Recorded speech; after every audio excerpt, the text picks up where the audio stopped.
Hiya, I'm Jasper, and welcome to your video review for Star Trek Strange New Worlds, Season 2, Episodes 2 and 3. As always, I'm going to give you the good, the bad, and the furry. To start off the furry, there isn't any. Moving on. So, if you remember, link in the description down below, in my review of the first episode, I was like, gosh, Captain Pike was my favorite part of the first season and in Discovery when he was there. I really hope they don't sideline him this season like they did for the first episode. Well, dear viewers, I have bad news for you. They're sidelining him. So in the second episode, which is a trial episode that was just, it was very, I don't want to say derivative because they did take a new spin on it to try and apply it to today's contemporary issues, especially towards the end. But it seemed very derivative of is Data a person or not, where they had that argument and even the trial bit in Star Trek The Next Generation. And then in Voyager, when the Doctor on Voyager had his book that made Voyager kind of look bad, was published without his permission by a publisher in the Alpha Quadrant, and he was like, bro, what the heck? And the publisher was like, I can do whatever I want because it's not intellectual property rights because you don't have any because you're not a person. So they had a little bit of that going on.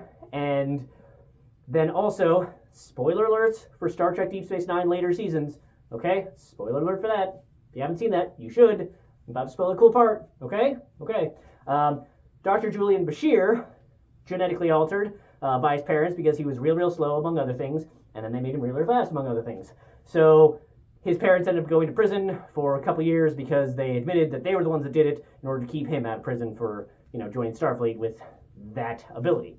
So we've already kind of addressed this 3 times in the Star Trek universe, and like I said, especially towards the end, they kind of bring it into a more contemporary issue for the current generation of viewers. So hey, maybe most Star Trek shows need this type of episode, so sure. But one of the things that I really didn't like about this episode was that they sidelined Captain Pike again. He had like one scene where he was basically like, hey guys, remember how much you liked me in Discovery in the first season of this one, how amazing I was? Well, here's another example. Boom, I'm amazing. All right, you got that? I'm out. So just give me more Pike. And then they move on to episode 3 of this show, and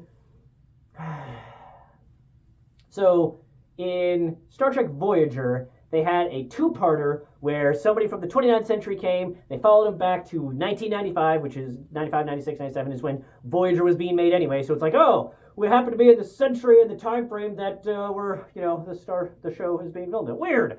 So they get there, and they do this whole, 29th century, trying to blah, blah, blah. And it was a really cool 2-parter that was fun and entertaining and enjoyable. And in this one, it just felt like it was like an episode of Law and Order. It felt like an episode of Law and Order. I don't know why, because Law and Order doesn't have chase sequences that are really boring or at all. But it just felt like an episode of Law and Order to me, and I don't know why, but I go to Star Trek to see the cool sets and the sci-fi and the applicability of futuristic technologies and circumstances to a philosophical, humanity question. And, the occasional cool, phaser fight next year, war shot and whatnot.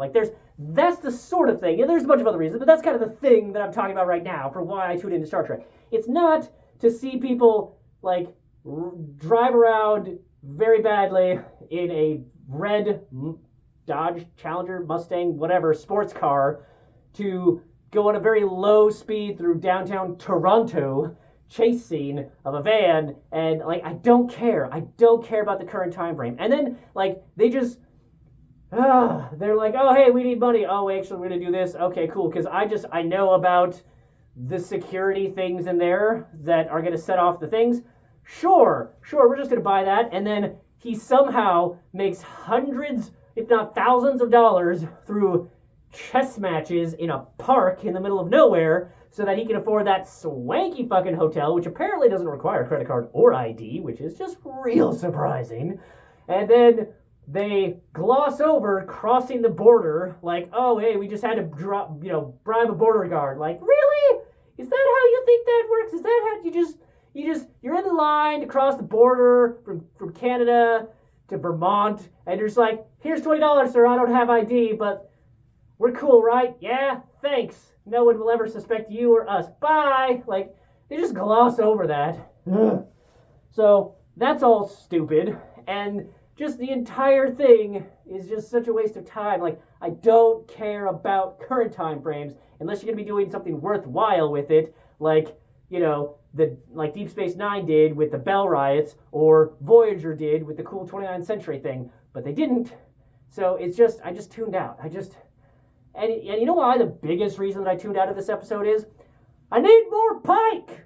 I'm just saying, this show, I do not give a fuck about the Kirk in this show. William Shatner will always be my Kirk, also Chris Pine, but not whoever the fuck this Joker is. Like, maybe I'll warm up to him, but I don't want to. The point is that I watched Star Trek Strange New Worlds to watch Captain Pike. Stop giving me other people that I don't care about without Pike, okay? Like, normally, I am all about the ensemble crews for this thing. Like, I love Saru, Kira, and like all of the surrounding crew. I get that. They're all great. Most crews are great. I don't really care about Pike's crew other than Spock without Pike. And I still, even with Spock, would want Pike around.